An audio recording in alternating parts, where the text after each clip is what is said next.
요즘 이런 경험 없으신가요? 아침에 냉장고 문을 열었는데 뭘 꺼내려고 했는지 갑자기 생각이 안 나시거나 어제 본 드라마 주인공 이름이 혀끝까지 왔다가 막상 말하려면 떠오르지 않거나 책을 읽다가 같은 문장을 두세 번 되풀이해서 읽게 되는 일 말이에요. 이게 나이 탓이라고만 생각하시면서 그냥 넘기시는 분들이 많으신데요. 사실 우리 뇌는 여전히 회복력이 있고 적절한 영양만 꾸준히 공급해주면 충분히 다시 활력을 되찾을 수 있습니다. 오늘은 그 영양에 보고 바로 견과류 이야기를 해드리려고 합니다. 작고 단단한 이 알맹이들이 우리 뇌를 어떻게 지켜주는지, 어떻게 먹어야 하는지, 그리고 어떤 점을 조심해야 하는지 천천히 편안하게 들려드릴게요. 오늘 영상이 도움이 되신다면 구독과 좋아요, 그리고 알림 설정 꼭 부탁드립니다. 견과류는 예로부터 귀한 음식으로 여겨져 왔습니다. 동의보감에서는 호두를 두뇌를 보하는 식품으로 기록했고, 본초 강목에서도 견과류가 정신을 맑게 하고 기를 보충한다고 적혀 있어요. 서양에서도 고대 그리스 철학자들이 아몬드를 즐겨 먹으며 지혜를 상징하는 음식으로 여겼다고 전해집니다. 그만큼 견과류는 인류가 오랫동안 건강을 지키기 위해 선택해온 자연식품이에요. 단순히 맛있는 간식이 아니라 뇌와 혈관, 심장을 보호하는 작은 보약 같은 존재였던 겁니다. 오늘날 현대 영양학에서도 견과류는 불포화 지방산, 비타민이, 마그네슘, 아연 등이 풍부해 뇌신경세포를 보호하고 혈액순환을 돕는다고 밝혀졌습니다. 그런데 모든 견과류가 똑같은 효능을 가진 건 아니에요. 각각의 견과류는 조금씩 다른 특성을 가지고 있고 그에 맞게 먹어야 우리 몸에 제대로 도움이 됩니다. 오늘 제가 소개해드릴 견과류는 모두 8가지입니다. 호두, 아몬드, 브라질너트, 피스타치오, 땅콩, 캐슈넛, 마카다미아, 잣입니다. 각각의 견과류가 어떤 효능이 있고 어떻게 먹어야 하며 어떻게 보관해야 하는지 그리고 과하면 어떤 부담이 될 수 있는지 하나하나 자세히 알려드릴 테니 끝까지 함께 해주세요. 첫째, 호두 이야기부터 시작하겠습니다. 호두는 모양부터 우리 뇌를 닮았죠. 주름진 겉모습이 대뇌 피질과 비슷해서 예로부터 뇌에 좋다는 말이 전해져 왔는데 이게 단순한 속설이 아니라 과학적으로도 근거가 있습니다. 호두에는 오메가3 지방산이 풍부하게 들어있어요. 특히 알파리놀렌산이라는 성분이 뇌세포막을 구성하는데 중요한 역할을 합니다. 뇌세포가 서로 신호를 주고받으려면 세포막이 유연해야 하는데 오메가3가 바로 그 유연성을 유지시켜주는 겁니다. 그래서 호두를 꾸준히 드시면 기억력과 집중력 유지에 도움이 되고 치매 예방에도 긍정적인 영향을 줄 수 있어요.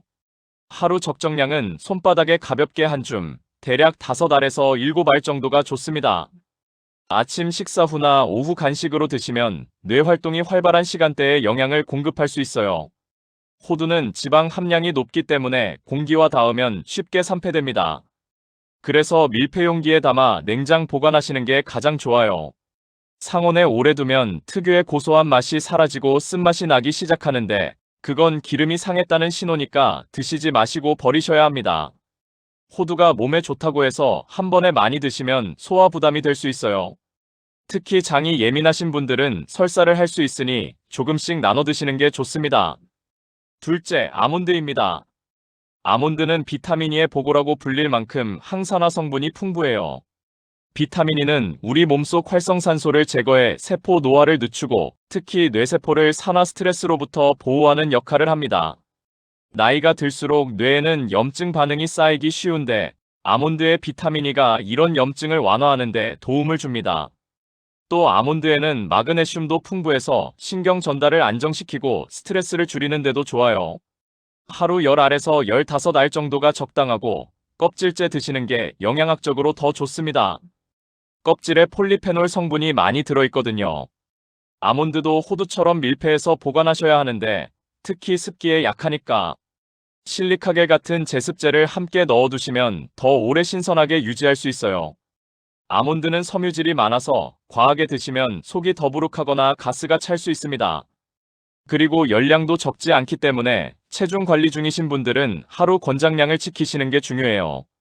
셋째, 브라질너트입니다. 브라질너트는 조금 생소하실 수도 있는데 셀레늄이라는 미네랄이 엄청나게 많이 들어있는 견과류예요. 셀레늄은 강력한 항산화 작용을 하면서 갑상선 호르몬 대사에도 중요한 역할을 합니다. 갑상선 기능이 떨어지면 피로감이 심해지고 기억력도 함께 저하되는 경우가 많은데 브라질너트가 이런 부분을 도와줄 수 있어요.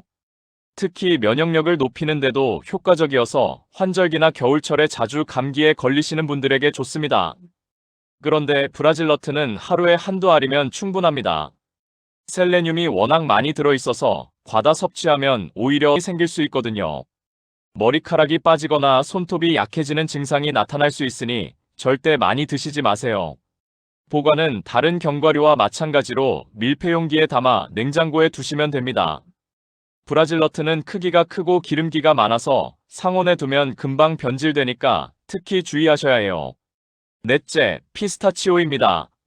초록빛이 도는 예쁜 이 견과류는 루테인과 제아잔틴이라는 성분이 풍부해요. 이 두 성분은 눈 건강에 특히 좋은데 황반변성이나 백내장 같은 노인성 안질환 예방에 도움이 됩니다. 또 피스타치오는 칼륨 함량이 높아서 혈압을 안정시키는 데도 좋고 식이섬유가 많아 장 건강에도 긍정적이에요. 하루 20알에서 30알 정도가 적당한데 껍질을 까먹는 과정이 있어서 천천히 먹게 되니까 과식을 방지하는 효과도 있습니다. 피스타치오는 소금에 절인 제품이 많은데 고혈압이 있으신 분들은 무염 제품을 선택하시는 게 좋아요. 소금기가 많으면 아무리 좋은 성분이 들어있어도 혈압에 부담을 줄 수 있거든요. 보관할 때는 껍질째 밀폐용기에 담아두시면 되는데 이미 까놓은 피스타치오는 공기 접촉이 많아 빨리 상하니까 소량씩만 까서 드시는 게 좋습니다. 다섯째, 땅콩입니다. 땅콩은 사실 견과류라기보다 콩과 식물이지만 영양학적으로 견과류와 비슷한 효능을 가지고 있어서 함께 소개해드려요. 땅콩에는 레스베라트롤이라는 폴리페놀 성분이 들어있어서 혈관 건강에 도움이 되고 단백질 함량도 높아서 근육 유지에도 좋습니다. 나이 들수록 근육량이 줄어들기 쉬운데 땅콩 같은 식물성 단백질을 꾸준히 드시면 도움이 돼요.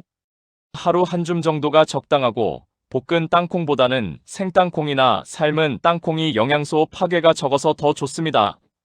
다만 땅콩은 알레르기 반응을 일으키기 쉬운 식품이에요. 입안이 따끔거리거나 목이 간지럽거나 두드러기가 나는 증상이 있으면 즉시 섭취를 중단하시고 병원에 가셔야 합니다. 또 땅콩은 곰팡이 독소인 아플라톡신에 오염될 수 있어서 보관이 정말 중요해요. 습기가 많은 곳에 두면 곰팡이가 피기 쉬우니까 반드시 건조하고 서늘한 곳에 밀폐 보관하시고 냄새가 이상하거나 색이 변했으면 아깝더라도 버리셔야 합니다. 여섯째, 캐슈넛입니다. 캐슈넛은 부드럽고 달콤한 맛 때문에 많은 분들이 좋아하시는데 구리와 아연이 풍부해서 면역 기능과 신경 전달에 도움이 됩니다. 또 마그네슘도 많아서 근육 이완과 수면의 질을 높이는 데 좋아요. 밤에 잠을 설치시는 분들이 저녁에 캐슈넛 몇 알을 드시면 도움이 될 수 있습니다. 하루 10알에서 15알 정도가 적당한데 캐슈넛은 다른 견과류에 비해 지방 함량이 조금 낮지만 그래도 열량은 높은 편이에요. 특히 설탕이나 소금으로 코팅된 제품은 피하시는 게 좋습니다. 캐슈넛도 습기에 약하고 산패가 빠르니까 밀폐용기에 담아 냉장 보관하세요. 과하게 드시면 체중 증가나 소화 불량을 일으킬 수 있으니 적당량을 지키시는 게 중요합니다. 일곱째, 마카다미아입니다. 마카다미아는 고급 견과류로 알려져 있고 맛도 부드럽고 고소해서 인기가 많아요. 단일 불포화 지방산이 풍부해서 콜레스테롤 수치 개선에 도움이 되고 혈관 건강에도 긍정적입니다. 또 티아민이라는 비타민 B1이 들어있어서 신경계 기능을 돕고 에너지 대사에도 관여해요. 하루 5알에서 8알 정도가 적당한데 마카다미아는 견과류 중에서도 열량이 가장 높은 편에 속합니다. 그래서 체중 조절이 필요하신 분들은 특히 조심하셔야 해요. 맛이 좋다 보니 자꾸 손이 가는데 과하게 드시면 살이 찌기 쉽습니다. 마카다미아는 기름기가 많아서 산패가 빠르니까 반드시 냉장 보관하시고 개봉 후에는 한 달 안에 드시는 게 좋아요. 여덟째, 잣입니다. 잣은 우리나라 전통 음식에도 자주 쓰이는 귀한 견과류죠. 잣에는 피놀렌산이라는 지방산이 들어있어서 포만감을 높이고 식욕을 조절하는 데 도움이 됩니다. 또 비타민 K가 풍부해서 뼈 건강에도 좋고 아연과 마그네슘이 들어있어 면역력 강화에도 도움이 돼요. 하루 한 숟가락 정도가 적당한데 잣은 크기가 작아서 무심코 많이 먹기 쉬우니 주의하셔야 합니다. 잣도 지방 함량이 높아서 열량이 만만치 않고 특히 산패가 아주 빠른 편이에요. 냉장고에 보관하셔도 한 달 이내에 드시는 게 좋고 냉동 보관하시면 조금 더 오래 신선하게 유지할 수 있습니다. 잣을 과하게 드시면 입안에 쓴맛이 남거나 소화가 잘 안 될 수 있으니 적당량만 드세요. 자, 여기까지 8가지 견과류의 효능과 섭취 방법, 보관법, 그리고 주의사항까지 모두 말씀드렸습니다. 견과류는 분명히 우리 뇌와 혈관, 심장 건강에 도움이 되는 훌륭한 식품이지만 무조건 많이 먹는다고 좋은 건 아니에요. 적당량을 꾸준히 그리고 신선한 상태로 드시는 게 가장 중요합니다. 특히 산패된 견과류는 오히려 몸에 해로울 수 있으니까 보관 상태를 항상 확인하시고 냄새나 맛이 이상하면 아깝더라도 버리시는 게 맞습니다. 견과류를 보관할 때 몇 가지 실질적인 팁을 더 드리자면 대용량으로 사시는 것보다는 소량씩 자주 구매하시는 게 좋아요. 신선도가 생명이거든요. 그리고 밀폐용기에 담아 냉장고 야채칸에 보관하시면 온도와 습도가 적절하게 유지돼서 오래 보관할 수 있습니다. 냉동실에 보관하시면 더 오래 가는데 먹기 전에 상온에 잠깐 두셔야 식감이 살아납니다. 또 한 가지 중요한 건 견과류를 볶거나 튀기면 고소한 맛은 좋아지지만 영양소가 파괴될 수 있어요. 가능하면 생으로 드시거나 가볍게 볶는 정도로만 하시는 게 영양학적으로 더 좋습니다. 견과류는 단독으로도 좋지만 몇 가지 음식과 함께하면 영양 흡수와 건강 효과가 훨씬 커집니다. 시니어분들에게 특히 도움이 되는 조합들입니다. 첫째, 요거트. 견과류의 지방과 단백질은 요거트의 유산균과 만났을 때 장내 환경을 더욱 안정적으로 만들어줍니다. 호두나 아몬드를 요거트에 섞어 드시면 유산균의 생존율을 높여주고 장 운동을 자연스럽게 부드럽게 만들어줍니다. 아침에 속이 더부룩하거나 변이 들쭉날쭉한 분들께 특히 좋은 조합입니다. 둘째, 블루베리, 사과 등 과일과 함께 드세요. 항산화 성분이 풍부한 과일과 견과류에 건강한 지방이 함께 들어오면 항산화 작용이 더 오래 유지됩니다. 블루베리와 호두, 사과와 아몬드는 대표적인 뇌건강 시너지 조합입니다. 특히 블루베리의 안토시아닌은 견과류의 폴리페놀과 함께 뇌세포의 스트레스를 줄이는데 도움이 됩니다. 셋째, 단백질 식품. 견과류는 단백질이 있지만 양이 많지 않습니다.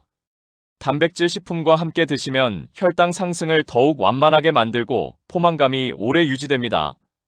특히 브라질너트나 아몬드를 우유나 두유 또는 삶은 달걀과 함께 드시면 노년층에서 부족해지기 쉬운 근육 유지에도 도움이 됩니다.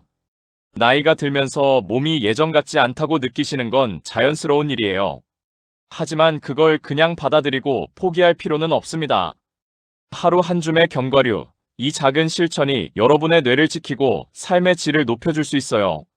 오늘 저녁부터 식탁 위에 작은 그릇에 견과류를 담아두시고 하루 한 번씩 드셔보세요.